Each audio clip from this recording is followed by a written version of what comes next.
ওনারা বিয়ে করেছে ঠিক আছে ফাইন, কিন্তু কথা হচ্ছে এই বিয়ে নিয়ে যে দুই বইয়ের ভেতরে ঝামেলাটা, যে এ এসে লাইভে একটা কথা বলছে, ও এসে একটা কথা, এটা হচ্ছে আমাদের তরুণদের ভেতরে মানে অনেক, আমি মনে করি খারাপ প্রভাব ফেলবে, ভালো ফেলবে না, এটা আমি মনে করি। ভালো একটা পয়েন্ট আউট করছেন, এই যে দুজনের মধ্যে মানে রাইভালরি, প্রতিদ্বন্দ্বিতা প্রচুর। আমি যখনই ফেসবুকে ঢুকি আমার প্রথমেই আসে অপু বিশ্বাস আর প্রথমেই আসে বুবলি, মানে এদের ঝামেলাটা এত বেশি। আমি দেখি সত্যি কথা এদের কি হচ্ছে না হচ্ছে, আসলে যেহেতু আমাদের বাংলাদেশের চলচ্চিত্রতেরা মানে একটা ভালো লেভেলে আছে, সে অনুযায়ী সবাই ফলো করে তাদেরকে, আমি মনে করি। তো সেই অনুযায়ী আমি তাদের ইন্টারভিউ, যেমন এই যে আমি এই যে দায়িত্বে কথা বলছি, এরকম অনেক আপু ভাইয়ারা বলে, তো আমি ওগুলো দেখি, অনেক সময় মজাও লাগে, অনেক সময় হাসি লাগে, যে কেন ভাই নিজের একটা মান সম্মানকে আমি গুছিয়ে রাখবো, এটা এসে লাইভে এসে একটা কথা বলছে, একটা কথা, এটাতে কিন্তু নিজেরও মান সম্মান নিয়ে আমি মনে করি টানাটানি লেগে যায়। কাকে মনে হয় যে একটু বেস্ট মানে অপু এবং বুবলির মধ্যে? অপু আর বুবলির ভিতর বেস্ট বলতে গেলে অপু তো অবশ্যই হচ্ছে সিনেমা জগতে সিনিয়র, ইভেন অনেক ভালো কাজ করেছে আমাদের ফিল্ম স্টারে। তো হচ্ছে কথা, আর বুবলির যেটা বলবো, ও হচ্ছে অনেক শিক্ষিত।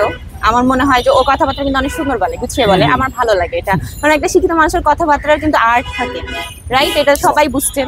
তো আমার অপু বিশ্বাস আপুকেও ভালো লাগে, বুবলি আপুকেও ভালো লাগে, কিন্তু আমার বেশি খারাপ লাগে শাকিব খানের জন্য, যে ভাই তুই যেহেতু বিয়েটা করলি, ওকে ফাইন, তুই বিয়ে করছিস, তুই আরো 10টা কর, কিন্তু তুই বিয়ে করার পর বাচ্চা হলে যে ছেড়ে দিস, এটা কেমন কথা? আমি মানে এটা বুঝে পাই না আর কি, এটা আমার কাছে খুব খারাপ লাগে শাকিব খানের। এবং লাস্ট বিয়ে করতেছে, মানে ওনার পাত্রী খোঁজা হচ্ছে আর কি ওনার জন্য, এবং এটা পরিবারের সম্মতিতে বিয়ে করবে আরেকটা, এবং ডাক্তার পাত্রী খুঁজতেছে।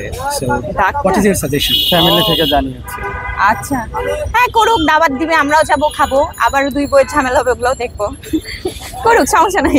নায়িকা থেকে বের হয়ে এবার ডাক্তার মেয়ে, নায়িকা থেকে বেরিয়ে গেছে, কারণ আছে তো, কারণ নায়িকাদের ভেতরে হচ্ছে আরো উনি যেতে চাচ্ছে না, কারণ দেখছে দুটাই আমার নায়িকা হয়ে গেছে, দুইজনাকে এরকম ফিল্ম জগতে আছে, দুইজনাকে নিয়েই ঝামেলা চলতেছে, তাই এবার আমি বাইরে যাবো, যেন এতটা মানে যদি ডক্টরকে বিয়ে করে এতটা হাইলাইট হবে না যতটা নায়িকারা হাইলাইট হয়ে থাকে আমার মতে, এর জন্য হয়তো ডক্টর খুঁজছে, তার মানে সংসারটা করতে চায় এখন। হ্যাঁ, কিন্তু সংসারটা হয়তো করতে ইদানিং চায়। ডাক্তারদেরকে বিয়ে, এটা হচ্ছে কি নায়ক নায়িকার যদি আমি বিয়ে করি, আমিও যদি করি একটা নায়ককে, অবশ্যই আমিও হাইলাইট হয়ে যাবো, কিন্তু আর সবাই কিন্তু এই ক্যামেরার সামনে আসতে অনেকজনই বেশি পছন্দ করে, রাইট? আমি এটা মনে করি। থ্যাংক ইউ আপু, থ্যাংক ইউ আপু। বাংলা সিনেমা দেখা হয়? হ্যাঁ দেখা হয়, আসলে অত বেশি দেখা হয় না, পড়াশোনার জন্য একটু ব্যস্ত থাকা হয়। সবশেষ কোন সিনেমা দেখছেন বাংলাদেশে? প্রিয়তমা। গত বছর। তাই সেটাও গত বছর, এবং হ্যাঁ। খুবই সুপার হিট সিনেমা। শাকিব খানকে কেমন লাগে? ও হ্যাঁ, ভালো লাগে, উনি দেখতে অনেক সুন্দর, ওনার কথাবার্তাও আমার ভালো লাগে, ভালো আছে। প্রিয়তমা কেমন লাগছে? অনেক সুন্দর। এই ঈদে কয়েকটা সিনেমার খুব হাইপ ছিল, যেমন ওমর, দেয়ালের দেশ। এগুলো আমি রিভিউ দেখেছি, কিন্তু এই যে হলে যে বা এমনি ফোনে ইউটিউবে এভাবে আমার দেখা হয়নি, এর জন্য আমি এটার বিবরণ দিতে পারবো। আচ্ছা, বুঝতে পারছি। শাকিব খানের এই যে দুটো বিয়ে, তারপর আমাদের তারকার কাছ থেকে শিখি, তাই না? বাইরের তারকার কাছ থেকেও শিখি।